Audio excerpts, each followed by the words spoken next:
महबूब हाँ जी दा अदा डॉक्टर शहजाद हकीम लोहे पाड़ दे बारे हाल वाल गुले आया क्या ना हाँ दा ਉਹਦੇ ਬਾਰੇ ਇਹ ਉਹ ਨਵੀਂ ਸ਼ਾਦੀ ਕੀਤੀ ਘੜੇ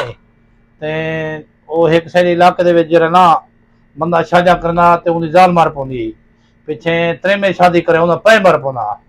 ਪਿੱਛੇ ਇਵੇਂ ਸਿਲਸਿਲਾ ਚੱਲਦਾ ਰਹਿ ਗਿਆ त्रै चार ਉਹ ਜਵਾਨੀ ਖਾਦੀ ਖੜਾ ਤ੍ਰੇਮਤੀ ਕੋ ਤ੍ਰੇਵੇਂ ਦੀ त्रै चार ਜਵਾਨ ਖਾਦੀ ਖੜੀ अच्छा ਉਹਦੇ ਬਾਅਦ ਪਿੱਛੇ ਵਾਲਾ ਪਿੱਛੇ ਉਹਨਾਂ ਨੇ ਦੂਆ ਆਪੇ ਦਾ ਨਿਕਾਹ ਪਵਾਣੇ ਉਹਨੇ ਕਿ ਮੇਰੀ ਹੁਣ ਦੇਖੋ क्या थे ने मेरी मखलूक सारी भाले जी सवेरे उठे जो है मेरी क्या थे ने मेरी सवेरे ऐलान थी देना मस्जिद उन्हें कि जरा निकाह पढ़ाओ मौलवी मार गए वाह वाह देखो नहीं दी खबर क्या आंदी दा पता लगे दा अल्लाह खैर करे सी यार अल्लाह ने दुआ जवाने को फता देवे दे देखो वो ही खादी खड़े सेब दूसरा दा ये भी खादी खड़ी है अल्लाह वारिस है बहुत मेहरबानी शहजाद हकीम नाराज नहीं थी ना आई मैं तेरे बारे जरा वीडियो बनने पे डोए पाड़ ते बट बनने पे